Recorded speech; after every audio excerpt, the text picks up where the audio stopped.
that kind of duty. Kaya ako may military, ng presidente, may police. Anong mayor ako, may police ako. Yun ang trabaho nila. Ang trabaho nila, the end game is really to produce the name of persons who are in the drug industry. Kaya dito sa Manila, when I became president, Mr. Chair, nagde-debate na po dun sa do not tinatanong interrupt me natin. because I am answering Mr. Chair, the question. answer is not directly in The- line with the 1 minute question. suspension.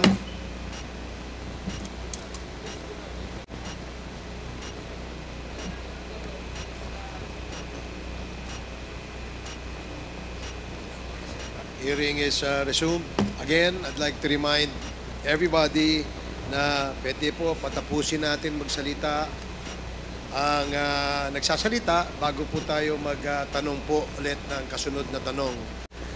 Para lang ho malinaw at maayos ang ating hearing, yun po ang paulit-ulit po nating sasabihin.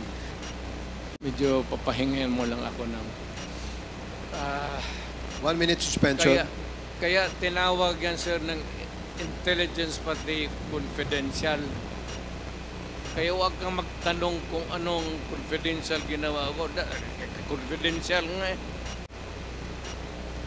I am protecting the interest of the Republic when I dispense confidential funds to the military and the police. Do not make me account for something which I cannot do legally. That is not allowed by law. I am prohibited from doing it. Mr. Chair, I believe hindi tayo pwedeng sabihan dito sa committee na hindi tayo pwedeng magtanong lalo sa mga bagay na relevant dun sa ating investigations. And Mr. Chair, I was not even asking kung sino yung mga hanggang sa level ng mga regional police units, sino-sino mga nakatanggap. I was simply asking yung nature ng paggamit ng pondo na iyon. And Mr. Chair, there's nothing in the joint circular on confidential and intelligence funds that says that we cannot ask general questions, Mr. Chair. Kaya kung ayaw po tayong sagutin dun sa ganong mga bagay, then I think that's actually an indirect admission na dun talaga nanggagaling at ayaw lang pong specify ng ating resource person yung nitty-gritty. Pero yun na po yung nagtutugma yung Peace and Order Fund na pwede talagang kunin doon sa Confidential and Intelligence Fund na actually ay lumobo ng sobrang taas sa ilalim po ng term ng past administration. So actually po, we gave our resource person a chance to answer pero nagdi-deviate po mula dun sa paano talaga sana sagutin ng diretso kasi simple lang naman po yung tanong kung dun ba kinukuha. Okay, let me answer you. Chance to answer. You are asking as if you are from the COA. Hindi ka naman COA, hindi kita sagutin ng tama kasi wala rin akong alam. COA, kailangan mo ng report, so you have to bring the papers. You're asking questions that are pertaining to COA. Ano? Hindi naman ako COA. Mayor ako tapos presidente. Of mind. Kasi nung patapos na ang term ng dating Pangulo, June 25, 2022, the Office of the President slammed the plan of the ICC to resume investigation dun sa naging war on drugs.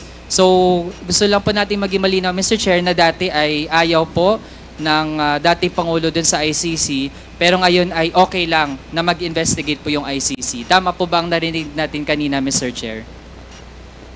Mr. Chair, the ICC does not scare me a bit. They can come here anytime.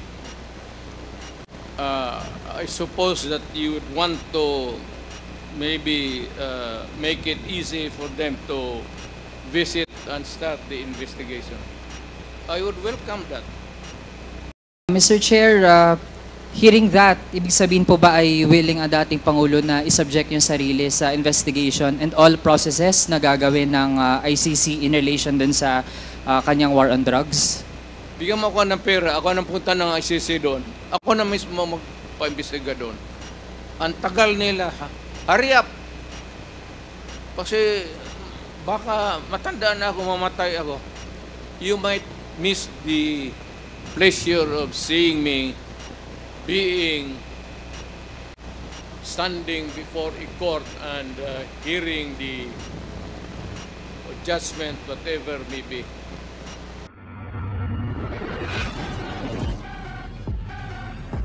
Confirm kung totoo na matapos mag-testify dito sa Quad Committee si retired Colonel or dating Colonel Regina Garma, totoo po ba na tumawag si dating Pangulong Rodrigo Duterte sa kanya para ipaliwanag kung bakit INC members kagaya ni Colonel Leonardo ang mainam na ilagay sa key roles dun sa war on drugs? I will not do it, and I will never do it, and I did not do it. Hindi ako mag-explain sa pulis kung ano ang ginawa niya. Ikaw ang managot niyan, hindi ako. Kung may order ako sa pulis, gawain mo yan, at pagka pumutok yan, iyo yan. Huwag mo akong turuin dito kasi trabaho mo yan as a pulis. Hindi kita kailangan. Sabi ko nga, 2 taon ako nagturo sa Police Academy, including criminal procedure and evidence. Hindi lang sophisticated, raw lecture lang. Pero hindi ako nagsabi ng turo ng gano'n ka-stupid. I mean, you should maybe medyo habulin mo ang utak ko, Adre. Hindi ako ang presidente kung... Hindi ako. Mr. Chair, linawin ko lang yung tanong. Yung tanong ko po ay kung totoo ba na tinawagan ng dating Pangulo si Colonel Garma matapos mag-testify ni Colonel Garma dito sa Quad Committee. Hindi nga. Bakit ko siya tanungin? Sarili niya yung trabaho. Siya ang managot. Why would I call anybody? You are a policeman, policewoman, do your duty. Kung nagkaletse-letse yan, you explain to the judge. And if you are not believed by the court, then you go to jail. That is your duty. That is your destiny. Mr. Chair, karugtong po niyan, tama po ba na pinaliwanag na kaya napili si Colonel Leonardo para sa isang key role doon sa war on drugs ay dahil mapagkakatiwalaan siya sa pera? I do not give money to people. Wala nga akong pati hindi pagsayangan yung... Alam mo, kung may pera man ako sa city government, I'd rather buy rice for the... Yung police, may sweldo yan. Kung may operation, magsabi sila, bigyan ko. That's the most that I can do. Kasi magsabi, out of the province, out of the city, you would need gasoline.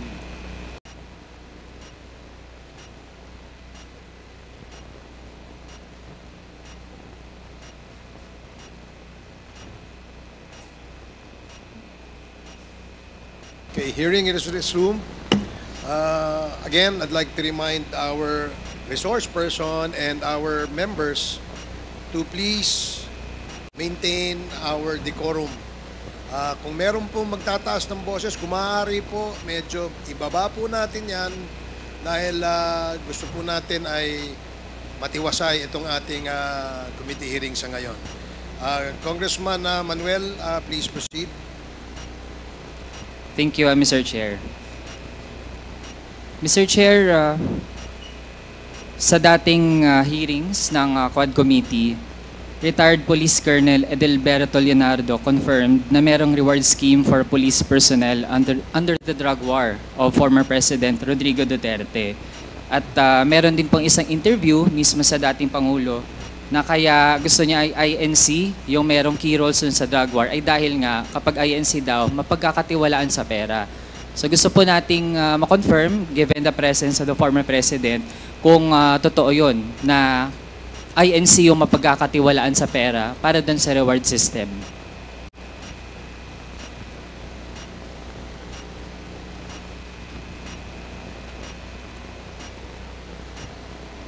The reward system. Ganito yan. Lahat ng governors pati mayors ginagawa yan.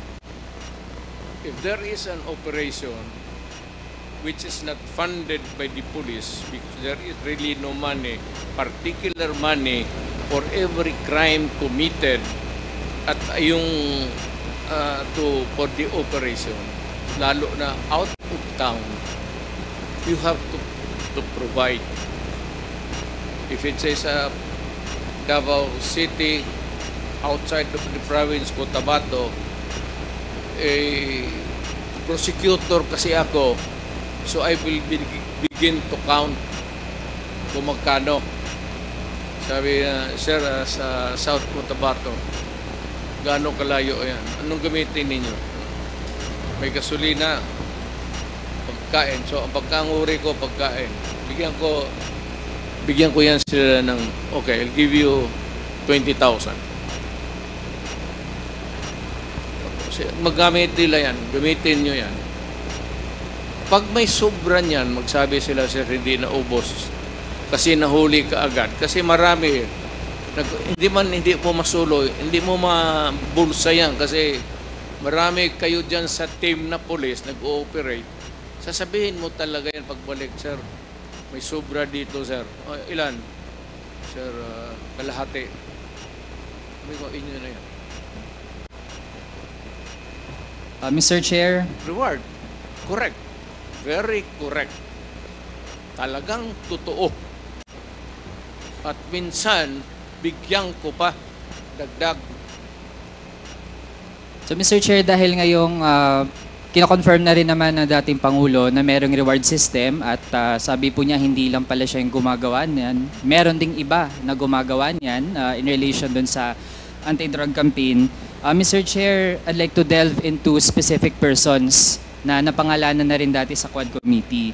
Nabanggit din ng dating Pangulo sa Senado, merong pong alias Smoking na tagabigay ng pera sa mga pulis para sa drug war operations. Ito pong si Smoking ay bahagi po dati ng Presidential Management Staff. Tama po ba, Mr. Chair? Yes. An employee of the management staff. Mr. Chair, bakit kinakailangan na isang taga-Presidential Management Staff ang tagabigay ng pera? Saan po ba nanggagaling yung pera na siyang ginagamit para dun sa reward system? The Peace and Order Fund, the government. Huwag mo namang sabihin na ako pa ang magbigay doon sa mga pulis. Do not expect me to go down from the office at sabihin ko mag-distribute ako. Mr. Chair, yung Peace and Order Fund, saan po yun specifically nakalagak? Galing po ba yun sa pondo ng Office of the President? Lahat ng opisina, sir, from the President down to the Governor, Mayors, may Peace and Order Fund. Discretionary yan ng Mayor, ng Governor, ng Presidente. Mr. Chair, yung Peace and Order Fund sa mga local government units natin, yun po ay kinukuha mula dun sa confidential fund. So kung sa Office of the President, lalo na't meron ding allocation for confidential and intelligence fund, dun din po ba kinukuha yung Peace and Order Fund para dun sa reward system? I will not answer your question. I do have to make an accounting of what I did as President. That's official and personal to me. Mr. Chair, bahagi ito ng ating gustong siyasatin dito sa Quad Committee kasi kanina din naman po ang banggit lahat ng mga nagpapatupad ng ganitong operations. Yun yung source, Peace and Order Fund. Pero kailangan malinaw din saan talagang item, anong allocation po yun. So kung sa mga LGU, malinaw naman, confidential fund. Pero sa Office of the President, dahil po actually ay iilan lang naman yung mga line items doon. At kung meron dyan na pinakaswak para doon sa Peace and Order, yun po ay confidential and intelligence fund. So gusto po nating ma-confirm lang, dahil po nalaman natin meron talagang reward system at merong pinanggagalingan yung pondo para doon sa reward system. Sir, sandali. Medyo papahingin mo lang ako ng... 1 minute suspension. Kaya tinawag yan, sir, ng intelligence pati confidential. Kaya huwag kang magtanong kung anong confidential ginawa ko. Confidential nga eh. I am protecting the interest of the Republic when I dispense confidential fund to the military and the police.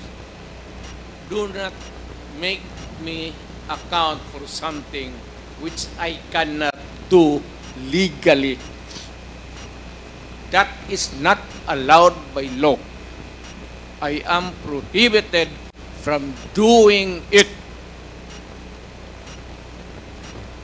Mr. Chair, I believe hindi tayo pwedeng sabihan dito sa committee na hindi tayo pwedeng magtanong lalo sa mga bagay na relevant dun sa ating investigations. And Mr. Chair, I was not even asking kung sino yung mga hanggang sa level ng mga regional police units, sino-sino mga nakatanggap. I was simply asking yung nature ng paggamit ng pondo na iyon. And Mr. Chair, there's nothing in the joint circular on confidential and intelligence funds that says that we cannot ask general questions, Mr. Chair. Kaya kung ayaw po tayong sagutin dun sa ganong mga bagay, then I think that's actually an indirect admission na dun talaga nanggagaling at ayaw lang pong specify ng ating resource person yung nitty-gritty. Pero yun na po yung nagtutugma yung Peace and Order Fund na pwede talagang kunin doon sa Confidential and Intelligence Fund na actually ay lumobo ng sobrang taas sa ilalim po ng term ng past administration. So actually po, we gave our resource person a chance to answer pero nagdi-deviate po mula doon sa paano talaga sana sagutin ng diretso kasi simple lang naman po yung tanong kung doon ba kinukuha. Okay, let me answer you. Chance to answer. You are asking as if you are from the COA. Hindi ka naman COA, hindi kita sagutin ng tama kasi wala rin akong alam. COA, kailangan mo ng report, so you have to bring the papers. You're asking questions that are pertaining to COA. Ano? Hindi naman ako COA. Mayor ako tapos presidente. Sige, Mr. Chair, I won't belabor the point pero tingin ko ang mga kababayan natin yung makakausga. Malinaw naman po na wala po sa aming dalawa yung taga-COA pero mismo po nasa memorandum circular din naman na dapat ay ipatupad ng COA na dapat ay kung mayroong mga ahensyang nabibigyan, nag-grant ng Confidential and Intelligence Fund, dapat po hindi nga yan in the first place nakatago mula sa mga kababayan kasi the fact na nakatago po yan, ito po yung nangyari. Nagamit po ang pondo na yan para dun sa mga extrajudicial killings na kumitil ang buhay ng mga kapwa nating kabataan, magiging yung tens of thousands ng mga pamilya na actually ay hanggang ngayon nagdurusa at walang hustisya. So, kasunod nating tanong, Mr. Chair, dun sa paano ba nabubuo yung mga drug lists ng itong tina-target ng war on drugs ng dating administrasyon. Sino po ba yung mga nagbuo ng drug list? At ito yung mga kasama dun sa tina-target ng war on drugs ng dating administrasyon?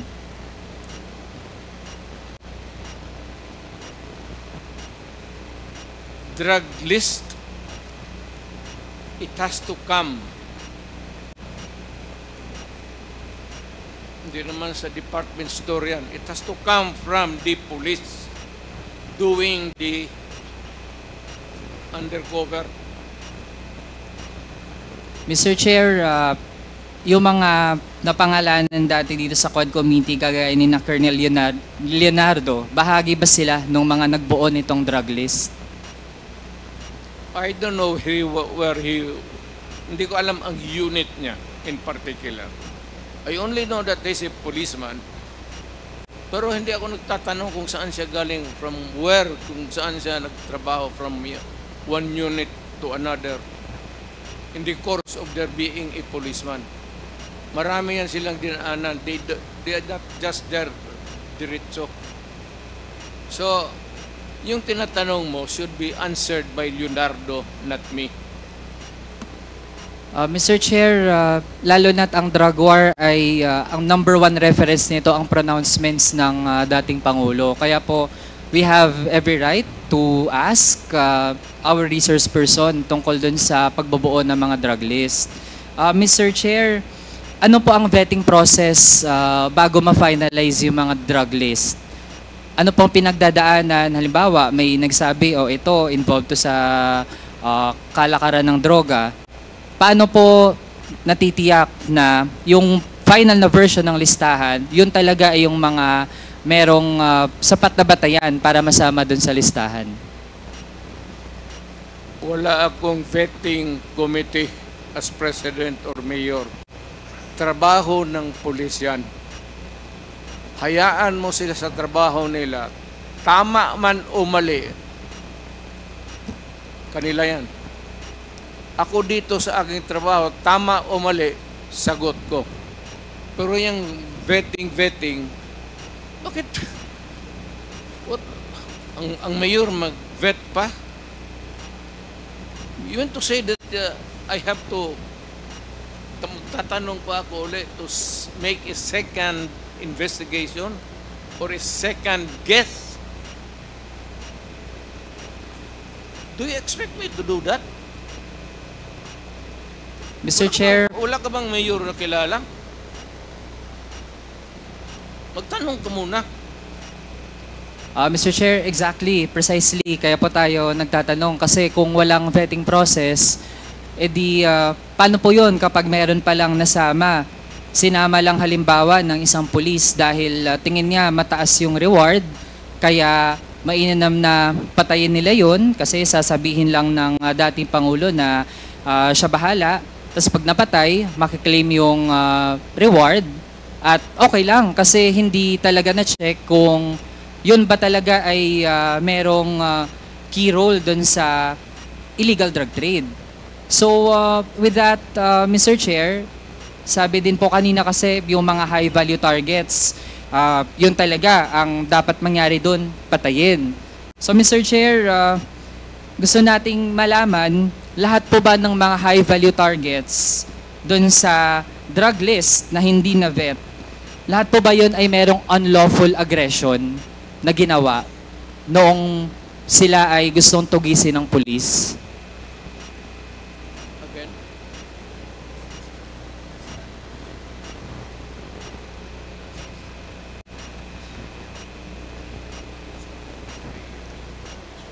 It's not, yeah, I know. Nakuha ko na. Kinig kasi ako sa ulan eh. Ulan ba yan? Kaya kita mo, ulan ka na. Yung, hindi ko trabaho yan. Hindi trabaho ng presidente, hindi trabaho ng mayor. I do not have that kind of duty. Kaya ako may military, ng presidente, may police. Anong mayor ako, may police ako. Yun ang trabaho nila. Ang trabaho nila, the end game is really to produce the name of persons who are in the drug industry.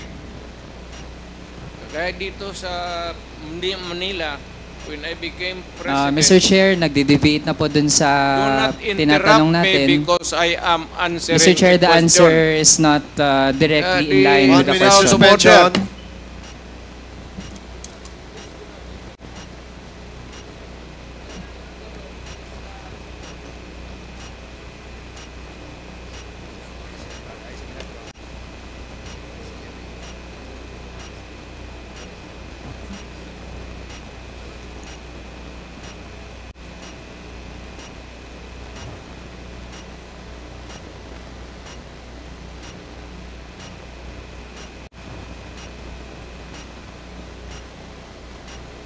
Hearing is resumed. Again, I'd like to remind everybody na pwede po patapusin natin magsalita ang nagsasalita bago po tayo magtanong po ulit ng kasunod na tanong. Para lang ho malinaw at maayos ang ating hearing, yun po ang paulit-ulit po nating sasabihin. So, Congressman Manuel, you have 3 more minutes. Please proceed. Thank you, Mr. Chair. Mr. Chair, ganito po kasi yung tanong natin kasi nung kinlalify natin kung may vetting process ba yung dun sa mga drug list, eh, sabi naman po wala. Kaya halimbawa, kapag ang pangalan inalagay dun sa pagiging high value target na mataas yung reward para sa ganung mga tao, kahit hindi pa yung dumaan sa tamang proseso, ang goal na po kaagad ay patayin. And actually, sa nakaraang Quad Committee hearings, Mr. Chair, nalaman natin meron nga abogado nasama doon sa high value target. Tapos pinatay ng pulis. Kaya Mr. Chair, gusto kasi nating malaman kung talaga yung nangyayari dun sa mga operasyon. Kaya ang unang tanong po natin, kung meron po bang unlawful aggression dun sa lahat ng mga pinatay. Yun lang po yung tanong natin, Mr. Chair. Para ma-establish po natin talaga kung may merit ba na ganun yung order, na kapag high value target, ang goal dapat ng police, patayin sila. So yun po yung tanong, Mr. Chair. You are using the term unlawful aggression improperly. Huwag mo kong gamitin yan. Hindi tama yan. Better tone down your rhetoric. Walang Pilipino, Miss Sir.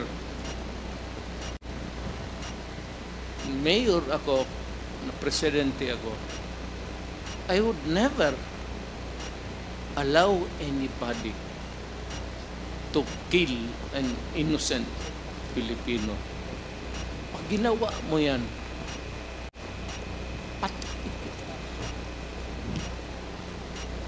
Magtanong ka lahat ng pulis ng Pilipinas. Pagka pumasok ka ng kidnapping, pinatay mo, patayin talaga kita. Hindi kita bubuhay.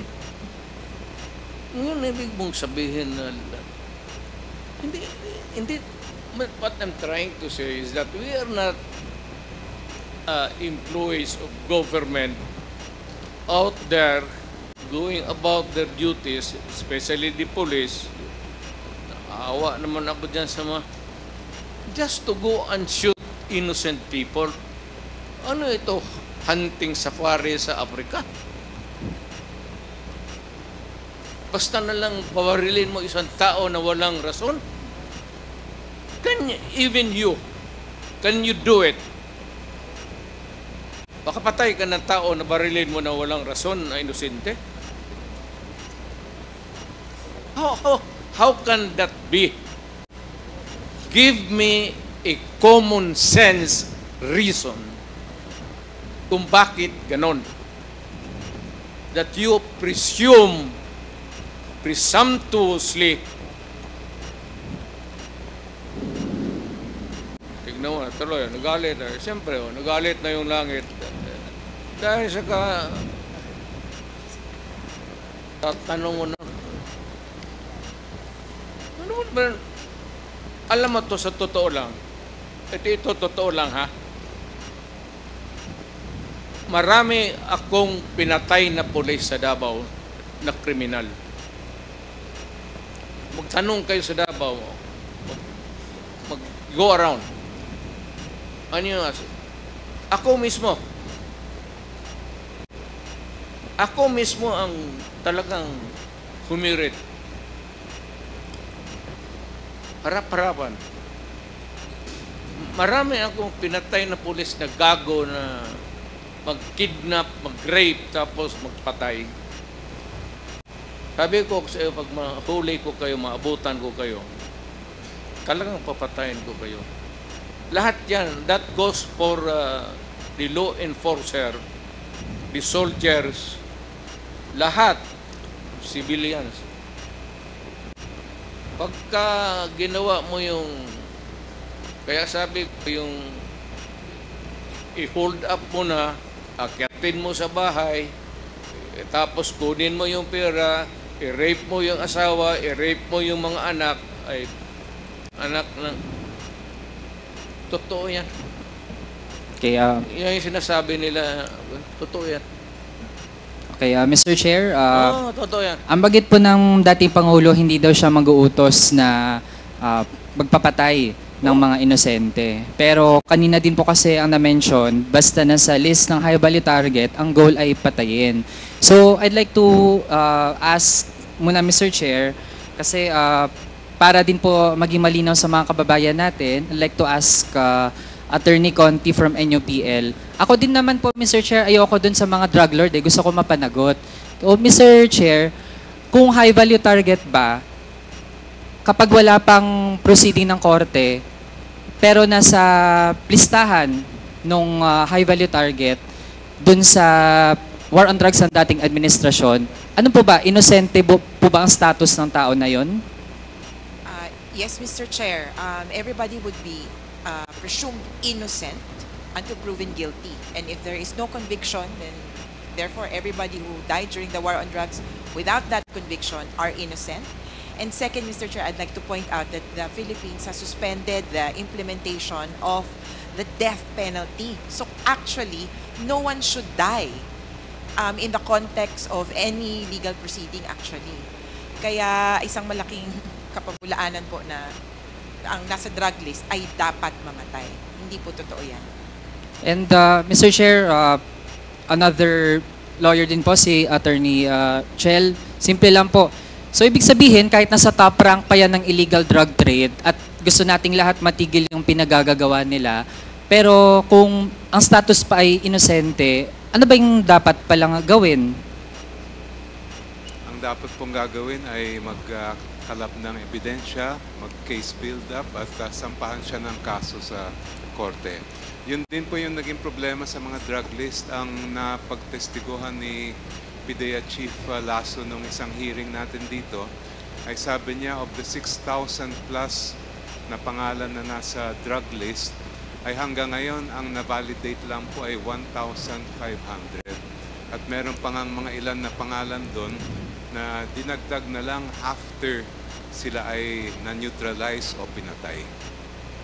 Okay, so Mr. Chair, so ibig sabihin hindi lang po isa, dalawang abogado na yung nagsasabi na bagamat gusto natin na matigil yung pinaggagawa ng mga drug lord na pwedeng magpakalat ng droga sa bansa para sirain ang buhay ng mga kabataan, yung proseso na ginawa ng dating administrasyon, meron talagang problema doon. Kasi Mr. Chair, sa totoo lang, may right to self-defense naman yung police, pero meron po kasing tatlong kondisyon yan, Mr. Chair. At doon pa lang sa one of the three, yung pagtiyak na walang unlawful aggression, actually hindi na po mapanindigan ng ating resource person. Kaya ibig sabihin talaga, dun sa policy na yung goal ay pumatay, meron na po talagang malaking problema doon. Huling topic na lang, Mr. Chair, sa ICC, kasi mismo ang dating Pangulo ang nagsabi na bilisan ng ICC yung kanilang investigation. I just would like to be clarified, Mr. Chair, kasi it seems to be a change of mind. Kasi nung patapos na ang term ng dating Pangulo, June 25, 2022, the Office of the President slammed the plan of the ICC to resume investigation dun sa naging war on drugs. So, gusto lang po natin maging malinaw, Mr. Chair, na dati ay ayaw po ng dating Pangulo dun sa ICC, pero ngayon ay okay lang na mag-investigate po yung ICC. Tama po ba ang narinig natin kanina, Mr. Chair? Mr. Chair, the ICC does not scare me a bit. They can come here anytime. I suppose that you would want to maybe make it easy for them to visit and start the investigation. I would welcome that. Alam mo, wala naman tayong taguan. Ang sinabi ko, yung ginawa ko, sinasabi ko na sa inyong ginawa ko. I did it for my country and for the young people dyan sa droga. No excuses, no apology. If I go to hell, so be it. Mr. Chair, hearing that, ibig sabihin po ba ay willing ang dating Pangulo na isubject yung sarili sa investigation and all processes na gagawin ng ICC in relation dun sa kanyang war on drugs? Bigyan mo ako ng pera, ako nang punta ng ICC doon. Ako na mismo magpa-imbestiga doon. Ang tagal nila, hurry up! Kasi baka matanda na ako, mamatay ako. You might miss the pleasure of seeing me standing before a court and hearing the judgment, whatever may be. Pero ako, sabi ko, ginawa ko para sa bayan, ginawa ko para sa mga anak natin. Hindi, you never know kung ano yung resulta sa mga droga sa mga bata. You'd never know the sacrifice of the parents. You'd never know the misery. And kita mo naman, sa lahat ng Pilipinas. And you'd never understand the suffering of a parent or a brother or sister na nakita niya naggunggong na ang anak niya. Pinaaral mo kindergarten, grade school, high school, pagdating sa college, bigyan mo ng droga tapos nagunggong na, and you render the human being inutil. Yan ang masakit sa akin nung na-mayor ako.